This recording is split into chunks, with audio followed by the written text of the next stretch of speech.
ആ സമയത്ത് നമ്മുടെ വൈസ് ക്യാപ്റ്റൻ മുന്നിലേക്ക് വന്ന്, ലൂഫി നീ അവളെയും കൊണ്ട് മുകളിലേക്ക് പോ, ഡോഫ്ലമിംഗോയുടെ ചന്തി അടിച്ച് പൊട്ടിക്ക്, ഇവന്റെ കാര്യം ഞാൻ നോക്കിക്കോളാം, ഈ കല്ല് മനുഷ്യനെ ഞാൻ രണ്ടാക്കി വെട്ടി മുറിച്ചോളാം. അത് കേട്ട് ലൂഫിയും വിയോലയും മുകളിലേക്ക് ഓടി പോകുന്നു. അതുപോലെ സോറോ ആ കല്ല് മനുഷ്യൻ പീക്കെ ഒരുപാട് വെട്ടുന്നുണ്ട്. പക്ഷെ അവനെ എത്രയൊക്കെ വെട്ടി നശിപ്പിച്ചിട്ടും അവനൊന്നും സംഭവിക്കുന്നില്ല. അവൻ വീണ്ടും വീണ്ടും പുതിയ കല്ലിലൂടെ തിരിച്ചു വന്നു. അവൻ എന്ത് ചെയ്തിട്ടും വെട്ടി കൊല്ലാൻ കഴിയുന്നില്ല. മറ്റൊരു ഭാഗത്ത് കൊട്ടാരത്തിന്റെ മുകളിലേക്ക് ലിഫ്റ്റ് വഴി വരാൻ ശ്രമിക്കുന്ന ടോയ് സോൾജറിനെ ഡോൺ കിഹോത്തെ ഫാമിലിയിലെ ലാവോജി തടഞ്ഞു. പക്ഷെ എന്ത് വന്നാലും ടോയ് സോൾജർ വിട്ടുകൊടുക്കില്ല. അയാൾ ലാവോജിക്കെതിരെ ഫൈറ്റ് ചെയ്തു. എന്നാൽ ഒറ്റക്കാലില്ലാത്ത ടോയ് സോൾജറിന് ലാവോജിയുടെ കൂടെ പിടിച്ചു നിൽക്കാൻ കഴിയുന്നില്ല. അതുകൊണ്ട് ആ സമയത്ത് ടോയ് സോൾജറിന്റെ കൂടെ ഉണ്ടായിരുന്ന റീക്കു ആർമിയിലെ കുറച്ച് ആൾക്കാർ ചേർന്ന് ലാവോജിയെ പിടിച്ചു വെച്ചു. തുടർന്ന് ബാക്കിയുണ്ടായിരുന്ന കുറച്ചുപേര് ചേർന്ന് ടോയ് സോൾജറിനെ എടുത്ത് അവിടുന്ന് എത്രയും പെട്ടെന്ന് മുകളിലേക്ക് ഓടി പോകുന്നു. അങ്ങനെ ഓടി വരുന്നവർ നേരെ ചെന്നെത്തുന്നത് ഡോൺ കിഹോത്തെ ഫാമിലിയിലെ ഗ്ലാഡിയസിന്റെ മുമ്പിലേക്കാണ്. അവനൊരു ഡബിൾ ഫ്രൂട്ട് യൂസറാണ്, പമു നോമി, ഒരു പാരമീസിയ ടൈപ്പ് ഡബിൾ ഫ്രൂട്ട്. ആ ഡബിൾ ഫ്രൂട്ട് യൂസ് ചെയ്യുന്ന ആൾക്ക് അയാൾ തൊടുന്ന ഏതൊരു സാധനത്തിനെയോ അല്ലെങ്കിൽ അയാളുടെ ബോഡി തന്നെ ബലൂൺ പോലെ വലുതാക്കി പൊട്ടിക്കാൻ കഴിയും. ആ ഒരു പൊട്ടിത്തെറി വലിയൊരു എക്സ്പ്ലോഷൻ ആയിട്ട് മാറും. ഇതാണ് അവന്റെ പവർ. സോ ഇപ്പൊ അവന്റെ മുമ്പിലേക്ക് വരുന്ന ടോയ് സോൾജറിനെ പിടിച്ച് അവൻ ബലൂൺ പോലെ വീർപ്പിച്ച് പൊട്ടിക്കാൻ തുടങ്ങുമ്പോൾ പെട്ടെന്ന് അവിടേക്ക് ഓടി വരുന്ന നമ്മുടെ ലൂഫി ചാടി വന്ന് ഗ്ലാഡിയസിനെ ചവിട്ടി മാറ്റി. ശേഷം അവർക്ക് ഇനി ഒട്ടും സമയമില്ലാത്തതുകൊണ്ട് ലൂഫി ടോയ് സോൾജറിനെ എടുത്ത് അവിടെ നിന്ന് എത്രയും പെട്ടെന്ന് ഓടി പോകാൻ ശ്രമിക്കുമ്പോൾ ഗ്ലാഡിയസ് അവന്റെ തല ബലൂൺ പോലെ വീർപ്പിച്ച് പൊട്ടിത്തെറിപ്പിച്ചു. ആ ഒരു എക്സ്പ്ലോഷനിൽ വിയോലയ്ക്ക് കാര്യമായിട്ട് പരിക്ക് പറ്റി. അതുകൊണ്ട് ലൂഫി അവളെയും കൂടി എടുത്ത് ഒരു ജനാല പൊട്ടിച്ച് പുറത്തേക്ക് ചാടി വന്നു. അവരുടെ പുറകെ തന്നെ അവരെ പിടിക്കാൻ ഗ്ലാഡിയസ് ഉണ്ടായതുകൊണ്ട് ലൂഫി എത്രയും പെട്ടെന്ന് മുകളിലത്തെ ഫ്ലോറിലേക്ക് കയറി. അപ്പൊ പുറകിലൂടെ ഓടി വരുന്ന ഗ്ലാഡിയസ് ഒന്ന് നോക്കുമ്പോൾ അവിടെ ആരെയും കാണുന്നില്ല. പക്ഷെ അവൻ തിരിഞ്ഞു നോക്കുമ്പോൾ അവന്റെ പുറകിൽ ഡോഫ്ലമിംഗോയുടെ രൂപത്തിലേക്ക് മാറിയ കിനിമോനെ അവൻ കണ്ടു. അവിടുന്ന് എങ്ങനെയെങ്കിലും ആരും കാണാതെ ലിഫ്റ്റ് വഴി താഴത്തേക്ക് പോകാൻ വേണ്ടിയാണ് അവൻ ഡോഫ്ലമിംഗോയുടെ രൂപത്തിലേക്ക് മാറിയത്. അവിടേക്ക് വരുന്ന കിനിമോൻ ഒരു കള്ളത്തരം ഇല്ലാതെ പിടിച്ചു നിൽക്കുന്നത് കാണാനാണ് രസം. ഗ്ലാഡിയസ് കിനിമോനെ കണ്ട് ഡോഫ്ലമിംഗോ ആണെന്ന് വിചാരിച്ച് യങ് മാസ്റ്റർ എന്ന് വിളിച്ചു. അത് കേട്ട കിനിമോൻ അവിടെ, യങ് മാസ്റ്ററോ? ആരാടാ യങ് മാസ്റ്റർ? ഞാൻ ഡോൺ കിഹോത്തെ ഡോഫ്ലമിംഗോയാണ്. അപ്പൊ കിനിമോന്റെ കൂടെയുള്ള ചെറിയ പെൺകുട്ടി, എടോ മരത്തലയാ, അവര് ഡോഫ്ലമിംഗോയെ അങ്ങനെ വിളിക്കുന്നത്. അപ്പൊ പെട്ടെന്ന് കിനിമോൻ രണ്ട് കൈയും വിടർത്തി വെച്ച് ഒന്നും അറിയാത്തതുപോലെ, അതെ അതെ അതെ ഞാൻ തന്നെയാണ് യങ് മാസ്റ്റർ. അത് കേട്ട ഗ്ലാഡിയസിനാവട്ടെ അത് ഡോഫ്ലമിംഗോയുടെ രൂപത്തിലേക്ക് മാറിയ കിനിമോനാണെന്ന് മനസ്സിലായില്ല. അവന് പ്രത്യേകിച്ചൊരു സംശയം തോന്നിയില്ല. അതുകൊണ്ട് കിനിമോൻ രക്ഷപ്പെട്ടു. ശേഷം ഗ്ലാഡിയസിനോട് സംസാരിക്കുന്ന കിനിമോൻ അപ്പോഴാണ് മനസ്സിലാവുന്നത് ഡോഫ്ലമിംഗോയുടെ ആൾക്കാർ പിടിച്ചു വെച്ച കാഞ്ചുറോ അവിടെ നിന്ന് എങ്ങനെയൊക്കെ രക്ഷപ്പെട്ടു പോയി. പിന്നീട് അവർക്ക് അവനെ കണ്ടുപിടിക്കാനും സാധിച്ചിട്ടില്ല. അതായത് കാഞ്ചുറോ അവരുടെ കയ്യിലില്ല, അവൻ എവിടേക്കോ രക്ഷപ്പെട്ടു പോയി. ഇതേ സമയത്ത് കൊളോസത്തിൽ ഫൈറ്റ് ചെയ്തുകൊണ്ടിരിക്കുന്ന റെബേക്കയെ ഡിയാമാന്റെ തലക്കടിച്ച് താഴെ ഇട്ടു. അവനും ഒരു ഡബിൾ ഫ്രൂട്ട് യൂസറാണ്, ഹിരാനോമി, ഒരു പാരമീസിയ ടൈപ്പ് ഡബിൾ ഫ്രൂട്ട്. ആ ഡബിൾ ഫ്രൂട്ട് യൂസ് ചെയ്യുന്ന ആൾക്കാർക്ക് ഏതൊരു സാധനത്തിനെയും പരന്ന രൂപത്തിലേക്ക് മാറ്റാൻ പറ്റും. അതായത് അവർക്ക് ഏതൊരു സാധനവും തുണി പോലെ പരത്താൻ പറ്റും. ആ പരത്തിയെടുക്കുന്ന സാധനം എന്തു ആയിക്കോട്ടെ അവർക്ക് വേണ്ട രൂപത്തിലേക്ക് മാറ്റിയെടുക്കാൻ പറ്റും. അതുപോലെ അവരുടെ ബോഡിയും അവർക്ക് ഫ്ലാറ്റ് ആയിട്ട് ഫ്ലെക്സിബിൾ ആയിട്ട് മാറ്റാൻ പറ്റും. ഇതാണ് ഡിയാമാന്റയുടെ പവർ. സോ അവൻ ആ പവർ ഉപയോഗിച്ചൊരു വെപ്പൺ ഉണ്ടാക്കിയിട്ട് റെബേക്കയുടെ തലക്കടിച്ച് അവളെ താഴെ ഇട്ടു. ഇവിടെ കൊട്ടാരത്തിൽ ലൂഫിയും വിയോലയും ടോയ് സോൾജറും ഡോഫ്ലമിംഗോയുള്ള റൂമിന്റെ അടുത്തേക്ക് വന്ന് അവിടെ ഒളിച്ചിരുന്നു. അവർക്ക് അവനെ ഡയറക്റ്റ് കയറി അറ്റാക്ക് ചെയ്യാൻ പറ്റില്ല. കാരണം അണ്ടർഗ്രൗണ്ടിൽ ഓപ്പറേഷൻ SOP ചെയ്തുകൊണ്ടിരിക്കുന്ന ആൾക്കാരെ, അതായത് ഊസോപ്പും റോബിനും റീക്കു ആർമിയും ഷുഗറിനെ തോൽപ്പിക്കുന്നതുവരെ ഇവരിവിടെ കാത്തിരിക്കണം. അവര് ഷുഗറിനെ തോൽപ്പിച്ച് കഴിഞ്ഞാലേ അവള് ടോയ്സ് ആക്കി മാറ്റി ആൾക്കാർ തിരിച്ച് മനുഷ്യന്മാരായിട്ട് മാറുള്ളൂ. അവരെല്ലാവരും കൂടെ ഒരുമിച്ച് മനുഷ്യന്മാരായിട്ട് മാറുമ്പോൾ അത് ഏറ്റവും വലിയ പ്രശ്നം ഉണ്ടാക്കാൻ പോകുന്നത് ഡോഫ്ലമിംഗോയ്ക്കാണ്. അതുപോലെ അവരുടെ ഈ ഒരു ഓപ്പറേഷനെ പറ്റി ബാക്കിയുള്ള ആർക്കും അറിയില്ല. സോ ഇപ്പൊ അവർ ഡോഫ്ലമിംഗോയെ കയറി അറ്റാക്ക് ചെയ്യുകയാണെങ്കിൽ അവരുടെ ഈ മുഴുവൻ ഓപ്പറേഷൻ SOP തന്നെ ഇല്ലാതാവും. റീക്കു ആർമി ഇത്രയും കാലം പ്ലാൻ ചെയ്ത് കാത്തിരുന്നതെല്ലാം വെറുതെ ആവും. അതുകൊണ്ട് അണ്ടർഗ്രൗണ്ടിലെ ഓപ്പറേഷൻ SOP കഴിയുന്നതുവരെ ഇവരിവിടെ കാത്തിരിക്കണം. അതുവരെ ഒന്നും ചെയ്യാൻ പാടില്ല. പക്ഷെ നമ്മുടെ ക്യാപ്റ്റൻ ഇങ്ങനെ കാത്തിരുന്ന് ശീലമില്ലല്ലോ. ചന്തി അടിച്ച് പൊട്ടിക്കേണ്ടവനെ കണ്ട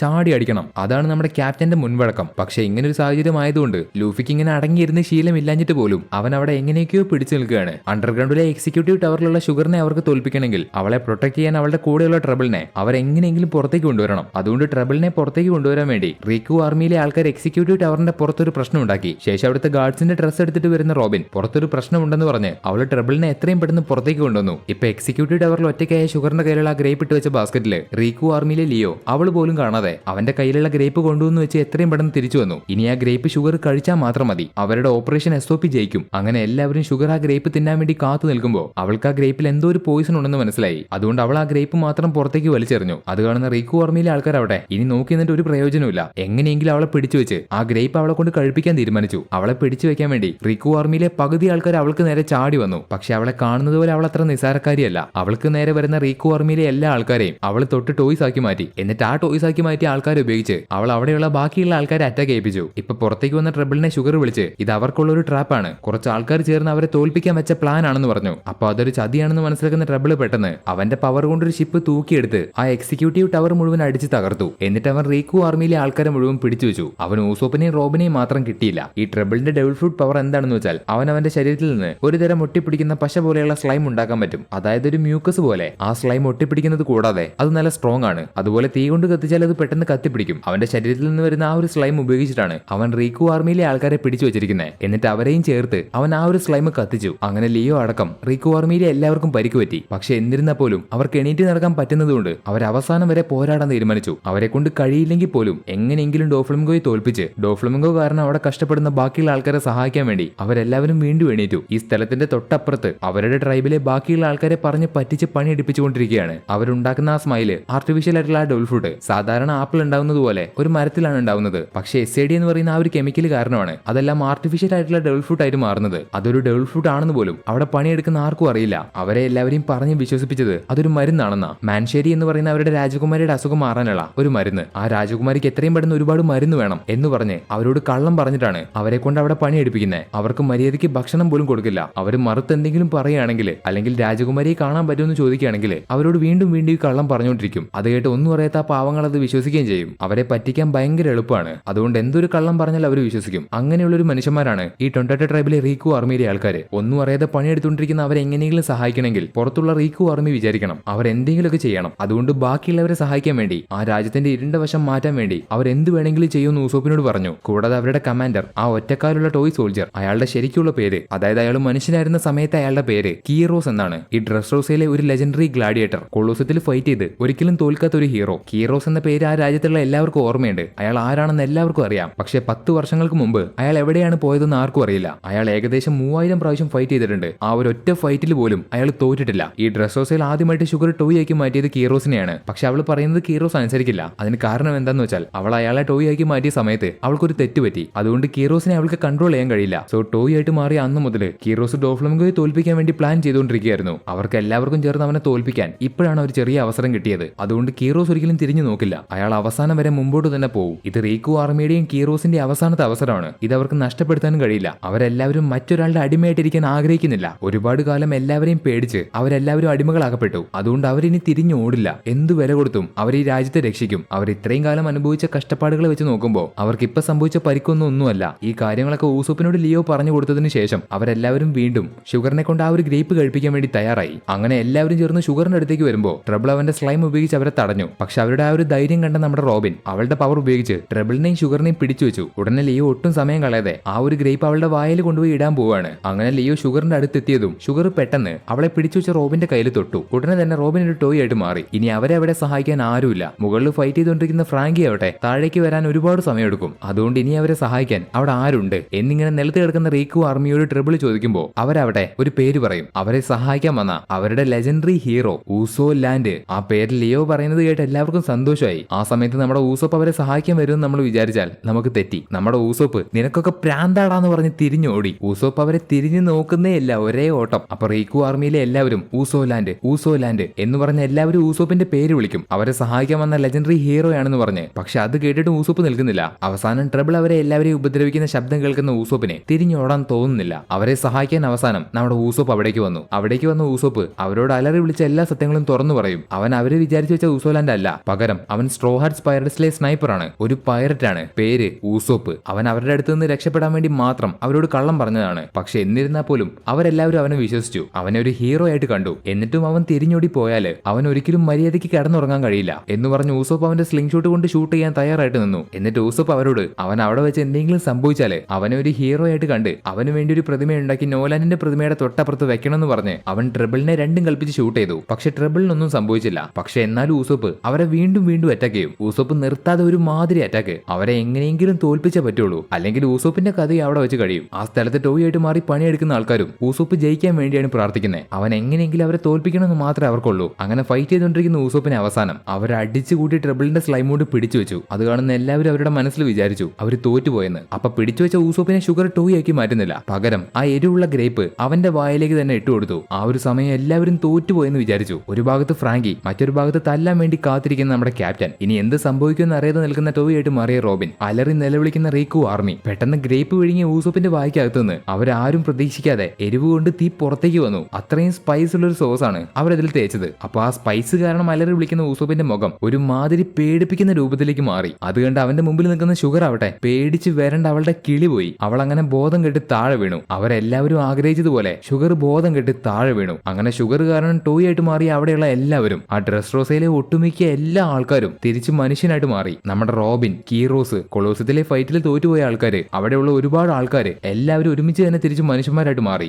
എല്ലാം നമ്മുടെ ഊസോപ്പ് കാരണം. ഈ സംഭവം അറിയുന്ന ഡോഫ്ലംഗോയുടെ മട്ടും ഭാവവും മാറി. അവനുള്ള ഒരു ഒന്നൊന്നര പണി എത്തിക്കഴിഞ്ഞു. ഇതൊക്കെ ചെയ്തത് നമ്മുടെ ഊസോപ്പ് മാത്രം. പക്ഷെ നമ്മുടെ ഊസോപ്പിന്റെ ബോധം പോയി. എന്നാലും ഇനി അങ്ങോട്ടുള്ള മുഴുവൻ കാര്യങ്ങളും നമ്മുടെ ബാക്കിയുള്ള സ്ട്രോ ഹാർട്സ് ചെയ്തോളും. ഇപ്പൊ ഡ്രസ് റോസയിലുള്ള എല്ലാ ടോയ്സും അവരുടെ പഴയ രൂപത്തിലേക്ക് എത്തിയതുകൊണ്ട് അവരെ ഒരുപാട് കാലമായിട്ട് മറന്നുപോയ എല്ലാവർക്കും അവരുടെ ഓർമ്മ തിരിച്ചു കിട്ടി. അതോടെ ആ ടോയ് സോൾജർ കീറോസിന്റെ കാര്യവും എല്ലാവർക്കും ഓർമ്മ വന്നു. ആ കൊളൂസത്തിലെ സ്ട്രോങ്സ്റ്റ് ഗ്ലാഡിയേറ്റർ, കിങ് റീക്കുവിന്റെ ആർമിയിലെ ഒരു കമാൻഡർ, റെബേക്കയുടെ സ്വന്തം അച്ഛൻ, കിങ് റീക്കുവിന്റെ മകളുടെ ഭർത്താവ്, അതാണ് ശരിക്കും കീറോസ്. ഈ കാര്യം മുഴുവൻ എല്ലാവർക്കും ഓർമ്മ വന്നു. ഇനി കീറോസിന്റെ പാസ്റ്റ് എന്തായിരുന്നു എന്ന് ഞാൻ പറഞ്ഞുതരാം. പണ്ട് ഒരുപാട് വർഷങ്ങൾക്ക് മുമ്പ് ചേരിയിൽ ജീവിക്കുന്ന ഒരു 15 വയസ്സുള്ള പയ്യൻ രണ്ടുപേരെ അടിച്ച് കൊന്നു കളഞ്ഞു. ആ 15 വയസ്സുള്ള പയ്യന്റെ പേരാണ് കീറോസ്. അവൻ എന്തിനാണ് അവരെ കൊന്നതെന്ന് വെച്ചാൽ കീറോസിന് ഒരുപാടധികം ഇഷ്ടമുള്ള അവന്റെ ഒരു കൂട്ടുകാരനെ ആ രണ്ടുപേര് ചേർന്ന് ആദ്യം കൊന്നു കളഞ്ഞു. അതിന്റെ പ്രതികാരം തീർക്കാൻ വേണ്ടിയാണ് കീറോസ് അവരെ രണ്ടുപേരെയും കൊന്നത്. അന്ന് ആ സമയത്ത് ഡ്രസോസയുടെ രാജാവായിരുന്ന കിങ് റീക്കു അവിടെ സംഭവിച്ച എല്ലാ കാര്യങ്ങളും അറിഞ്ഞു. അന്ന് കിങ് റീക്കു ഭരിച്ചിരുന്ന ഈ ഡ്രസോസ വളരെ സമാധാനമുള്ള യുദ്ധങ്ങളൊന്നും ഇല്ലാത്ത രാജ്യമായിരുന്നു. അങ്ങനെ ഇരിക്കെ ഒരുപാട് വർഷങ്ങൾക്ക് ശേഷമാണ് ഒരാൾ ആദ്യമായിട്ട് രണ്ടുപേരെ കൊല്ലുന്നത്. പക്ഷെ അവിടേക്ക് വന്ന് കീറോസിനെ കാണുന്ന കിങ് റീക്കുവിന് അവന്റെ ഭാഗത്ത് ന്യായം ഉണ്ടെന്ന് മനസ്സിലായി. അതുപോലെ അവനെ കൊന്നു കളഞ്ഞാൽ അത് അവർക്ക് ഏറ്റവും വലിയൊരു നഷ്ടമായിരിക്കും. കാരണം 15 വയസ്സുള്ള ഒരു ചെറിയ പയ്യന് അത്രമാത്രം ശക്തി ഉണ്ടായിരുന്നു. അത് കൂടാതെ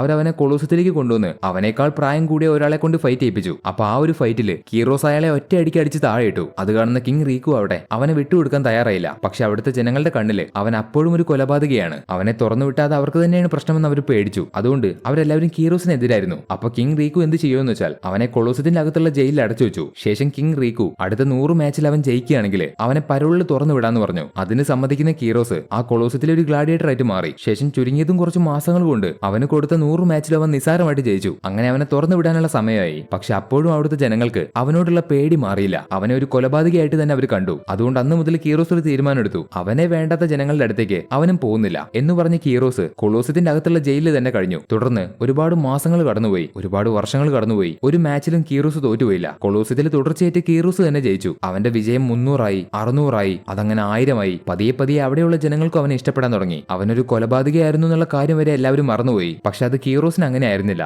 അവനെ എല്ലാ രാത്രിയും അവന്റെ ആ കുറ്റബോധം വേട്ടയാടാൻ തുടങ്ങി. പണ്ട് അവൻ ആ രണ്ടുപേരെ കൊന്നപ്പോ അവൻ ഒരു കുറ്റബോധവും ഇല്ലായിരുന്നു. പക്ഷെ കാലപ്പോക്കിൽ അവൻ അങ്ങനെ ചെയ്യേണ്ടിയിരുന്നില്ല എന്ന് തോന്നി. അവനെ ആ കുറ്റബോധം പലപ്പോഴും വേട്ടയാടി. അപ്പൊ അവനെ സമാധാനിപ്പിച്ച് കൂടെ നിർത്തിയത് കിങ് റീക്കു ആണ്. കഴിഞ്ഞ 9 വർഷം അവൻ ആ കുറ്റബോധം കാരണം ഒരു ജയിലിന്റെ അകത്ത് ഒറ്റയ്ക്ക് കിടന്നു. അതുകൊണ്ട് ഇനി അങ്ങോട്ട് ഒരു കുറ്റബോധവും ഇല്ലാതെ ജനങ്ങളെ സംരക്ഷിക്കാൻ കൂടെ നിൽക്കുന്നുണ്ടോ എന്ന് ചോദിച്ചപ്പോ കീറോസ് കിങ് റീക്കുവിനോട് അവന് സമ്മതമാണെന്ന് പറഞ്ഞു. തുടർന്ന് കീറോസ് എല്ലാവരും ഇഷ്ടപ്പെടുന്ന കിങ് റീക്കുവിന്റെ ആർമിയിലെ കമാൻഡറായിട്ട് മാറി. പക്ഷേ കിങ് റീക്കുവിന്റെ മൂത്ത മകൾ സ്കാർലറ്റിന് മാത്രം കീറോസിന് ഇഷ്ടമല്ലായിരുന്നു. കിങ് റീക്കുവിന് 2 പെൺമക്കളുണ്ട്. ഒന്ന് സ്കാർലറ്റ്, 2 അവളുടെ അനിയത്തി വിയോല. ഒരു ദിവസം സ്കാർലറ്റിനെ കുറച്ച് പൈററ്റ്സ് ചേർന്ന് തട്ടിക്കൊണ്ടുപോയി. ആ സമയത്ത് അവളെ സഹായിക്കാൻ വന്നത് കീറോസ് ആണ്. കീറോസ് ചാടി വന്ന് എല്ലാത്തിനെയും അടിച്ചു നിരത്തി അവരുടെ കപ്പൽ മുഴുവൻ വെട്ടി തകർത്തു. അങ്ങനെ കീറോസ് സ്കാർലറ്റിനെ രക്ഷപ്പെടുത്തി. അന്നത്തെ ആ ഒരു സംഭവത്തോടെ സ്കാർലറ്റിന് കീറോസിനെ ഒരുപാട് ഇഷ്ടപ്പെട്ടു. അന്ന് അവളുടെ ബോഡി ഗാർഡ് ആയിരുന്ന കീറോസ് അവളുടെ കൂടെ എപ്പോഴും ഉണ്ടായിരുന്നു. പതിയെ പതിയെ അവൾക്ക് അവനോട് പ്രണയമായി തുടങ്ങി. പക്ഷെ കീറോസ് ആദ്യം അവളെ ഒഴിവാക്കാനാണ് നോക്കിയത്. കാരണം രാജാവിന്റെ മകളെ ഒരു കമാൻഡർ പ്രണയിക്കുന്നത് അവൻ തെറ്റാണെന്ന് വിചാരിച്ചു. ഉണ്ട ചോറിന് നന്ദികേട് കാണിക്കാന്നൊക്കെ പറയില്ലേ,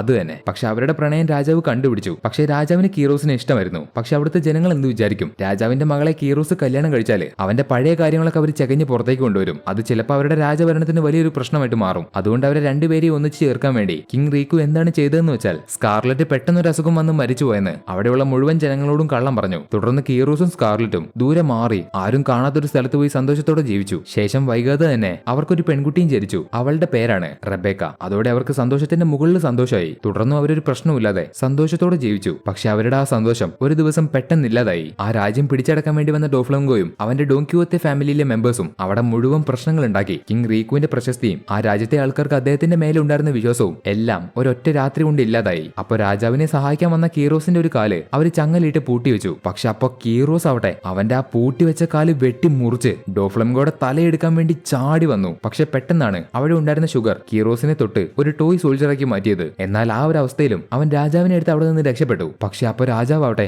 അവൻ ആരാണെന്ന കാര്യം മറന്നുപോയി. അന്ന് രാജാവ് മാത്രമല്ല കീറോസിനെ ഓർമ്മയുണ്ടായിരുന്ന എല്ലാ ആൾക്കാരും അവൻ ആരാണെന്ന കാര്യം മറന്നുപോയി. സ്വന്തം ഭാര്യയും കുഞ്ഞും വരെ അവനെ മറന്നുപോയി. അവൻ ആരാണെന്ന കാര്യം ആർക്കും അറിയില്ല. എന്നിരുന്നാൽ പോലും കീറോസ് തളർന്നില്ല. അവന്റെ ആ ഒരു രൂപത്തിലും അവന്റെ ഭാര്യയെ അവൻ സംരക്ഷിച്ചു. തുടർന്ന് 2 ദിവസത്തിന് ശേഷം കുഞ്ഞിന് വിശന്നപ്പോ എന്തെങ്കിലും ഭക്ഷണം കിട്ടുമെന്ന് അറിയാൻ വേണ്ടി അവൾ തിരിച്ച് ടൗണിലേക്ക് വന്നു. എന്നിട്ട് അവൾ ഭക്ഷണം എടുത്ത് തിരിഞ്ഞു പോകാൻ തുടങ്ങുമ്പോൾ അവളുടെ പുറകിൽ നിന്ന് ഡോങ്കിയോത്തെ ഫാമിലിയിലെ ഡിയാമാൻഡെ അവളെ ഷൂട്ട് ചെയ്തു. അതന്ന് കീറോസിന് കണ്ടു നിൽക്കാനല്ലാതെ മറ്റൊന്നും അവനെ കൊണ്ട് ചെയ്യാൻ കഴിഞ്ഞില്ല. നിലത്തേക്ക് വീണ് കിടന്ന സ്കാർലറ്റിന്റെ അടുത്തേക്ക് കീറോസ് ഓടി വന്ന് അവളെ വാരിയെടുത്തു. ആ സമയത്തും അവൾ ആരാണെന്ന് അവന് ഓർമ്മയുണ്ട്. പക്ഷെ അവളെ എടുത്തു നിൽക്കുന്ന അവൻ ആരാണെന്ന് അവൾക്കറിയില്ല. മരിക്കുന്നതിന് മുമ്പ് അവന്റെ കയ്യിൽ കിടന്ന് അവൾ പറഞ്ഞത്, നിങ്ങൾ ആരാണെന്ന് എനിക്ക് അറിയില്ല, പക്ഷേ എന്റെ കുഞ്ഞ് എനിക്ക് വേണ്ടി കാത്തിരിക്കുന്നുണ്ട്, അവക്ക് വിശക്കുന്നുണ്ടാവും എന്ന് അവസാനമായിട്ട് പറയുന്ന സ്കാർലറ്റ് അവന്റെ കയ്യിൽ കിടന്ന് മരിച്ചുപോയി. അപ്പൊ കീറോസിന് അത് കണ്ടു നിൽക്കാനല്ലാതെ അവനെ കൊണ്ട് മറ്റൊന്നും ചെയ്യാൻ കഴിയില്ല. അവൻ അത്രമാത്രം ഇഷ്ടപ്പെട്ട അവന്റെ ഭാര്യ അവന്റെ കയ്യിൽ വെച്ച് അവന്റെ കൺമുമ്പിൽ വെച്ച് മരിച്ചുപോയി. അതിലും കൊടൂരമായിട്ടുള്ള കാര്യം എന്താന്ന് വെച്ചാൽ അവന്റെ ആ ചെറിയ മരത്തിന്റെ കൈകൊണ്ട് അവളുടെ ചൂട് അവൻ അറിയാൻ കഴിയുന്നില്ല.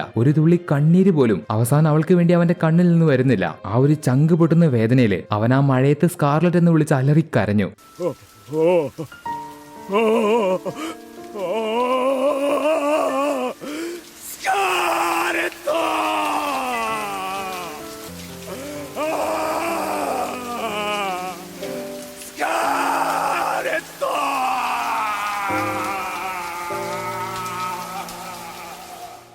അതിനുശേഷം ഒരു സങ്കടവും പുറത്തു കാണിക്കാതെ അവൻ അവന്റെ സ്വന്തം മകൾ റെബേക്കയെ വളർത്തിക്കൊണ്ടുവന്നു. അവൾക്കൊരു പോറൽ പോലും പറ്റാതെ അന്നു മുതൽ അവൻ അവളെ സംരക്ഷിച്ചു. ഇതാണ് കീറോസിന്റെ ബാക്ക് സ്റ്റോറി. ഇപ്പൊ പ്രസന്റിൽ സത്യങ്ങളെല്ലാം മനസ്സിലാക്കി അവിടെയുള്ള ജനങ്ങളെല്ലാവരും ഡോഫ്ലമിംഗോയ്ക്കെതിരായിട്ട് തിരിഞ്ഞു. അതുകൂടാതെ മനുഷ്യന്മാരായിട്ട് മാറി അവിടെ ഉണ്ടായിരുന്ന പൈററ്റ്സ് എല്ലാവരും ഡോഫ്ലമിംഗോയെ കൈ കിട്ടിയ വെട്ടി കൊല്ലാനാണ് നിൽക്കുന്നത്.